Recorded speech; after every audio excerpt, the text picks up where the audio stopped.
আসসালামু আলাইকুম এভরিওয়ান, সবাই কেমন আছেন? আমি আলহামদুলিল্লাহ অনেক ভালো আছি। আমি আজকে দেখাবো কিভাবে সাদা পোলাও রান্না করতে হয়। এখানে 1.5 কেজি চাল নিয়ে নিছি।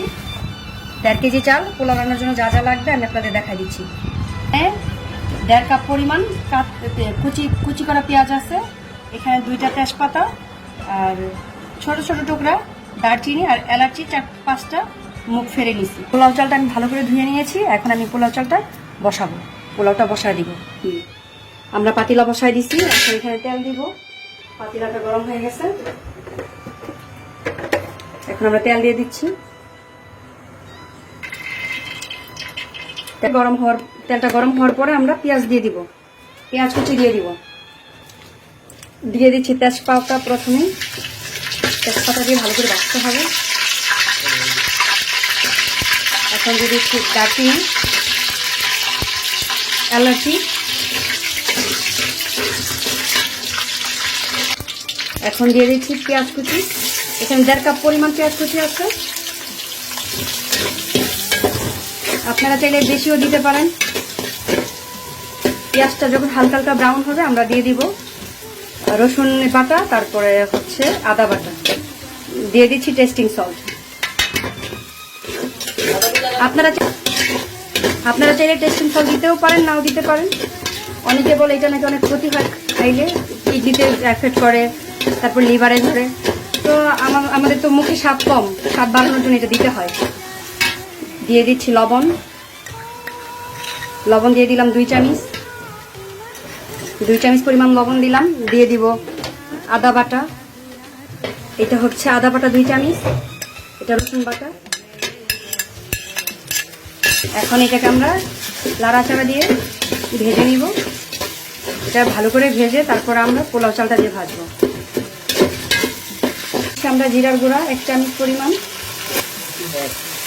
দিয়ে দিচ্ছি। আমরা টমেটো সস 1 টেবিল চামচ।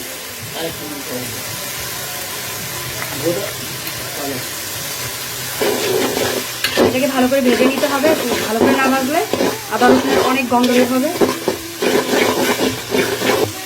দিয়ে দিচ্ছি 1 চামচ পরিমাণ গুঁড়া দুধ। আপনারা চাইলে দুধের গুঁড়া দিতেও পারেন, নাও দিতে পারেন, এটা আপনাদের ব্যাপার। এই দুধের গুঁড়াটা দেওয়া হয়েছে পোলাওয়ের স্বাদ বাড়ানোর জন্য, যেন একটু টেস্টটা বেড়ে যায়, তার জন্য দিলাম। আমাদের পেঁয়াজ মশলা ভাজা হয়ে গেছে, এই যে একদম পাতলায় লেগে যাচ্ছে। তাই এখন পোলাও চাল দিয়ে দিব। আমি পোলাও চাল দিয়ে দিচ্ছি। আমরা এখন পোলাও চালটাকে ভালো করে ভাজবো, ভেজে নিব।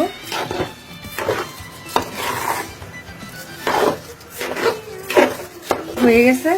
এখন আমরা এটার মধ্যে পানি দিয়ে দিব। আর পানি দেওয়ার জন্য খুব একটা সহজ উপায় আপনাদের বলে দিচ্ছি। আমরা পানি দিয়ে দিচ্ছি, এটা হলো আধা কেজি মগ। আমরা আধা কেজি দিয়ে পানি দিচ্ছি। আমাদের এখানে 1.5 কেজি চাল আছে, 1.5 কেজিতে আমরা এখান থেকে 5 পট দিব পানি। তো আপনারা ওইভাবে দিতে পারেন। যারা নতুন রাঁধুনি তারা খুব সহজে এইভাবে মাপটা বুঝতে পারবেন। 1 কেজিতে দিতে হবে 3 পট। আমি এখানে 5 পট পানি দিয়ে দিলাম আধা কেজির মগ দিয়ে। 1.5 কেজি চালে 5 পট।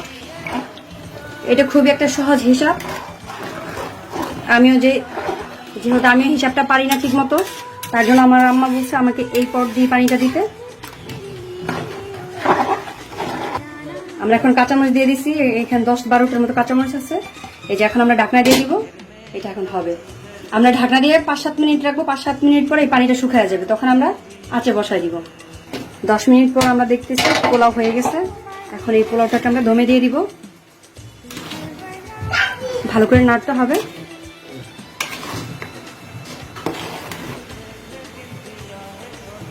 এখন আমরা প্লেন করো।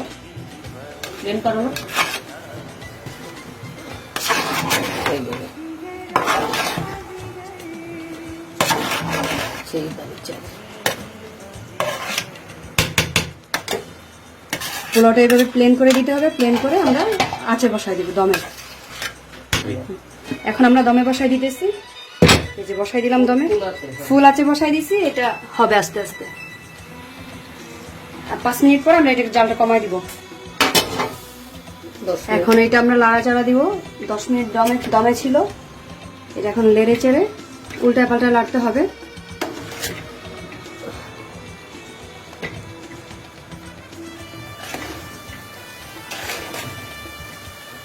খুবই সুন্দর একটা ফ্লেভার আসছে। আর পোলাওটা আরেকটু দমে থাকবে, তাহলে পারফেক্ট হয়ে যাবে। আমরা আরো 5 মিনিট এটাকে দমে রাখবো, ঢেকে দিব ভালো করে। ঢেকে দিয়ে দমে রেখে দিব, জ্বালা একদম কমাই দিব। এখন খুবই হালকা আঁচে দিব।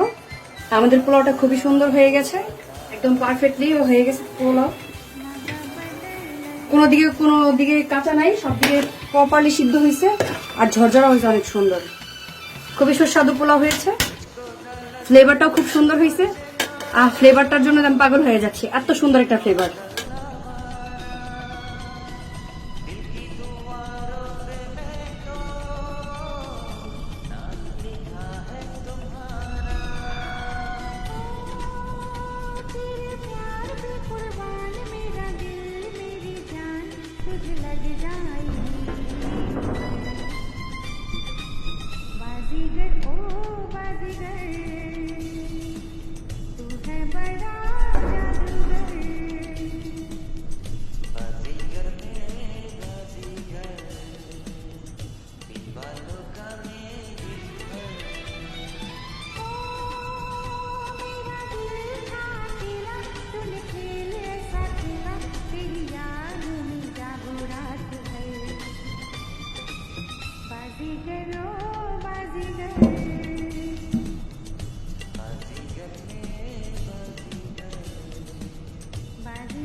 আমার আরো নতুন নতুন ভিডিও পেতে আমার চ্যানেলটিকে সাবস্ক্রাইব করুন, কমেন্ট করুন, শেয়ার করুন।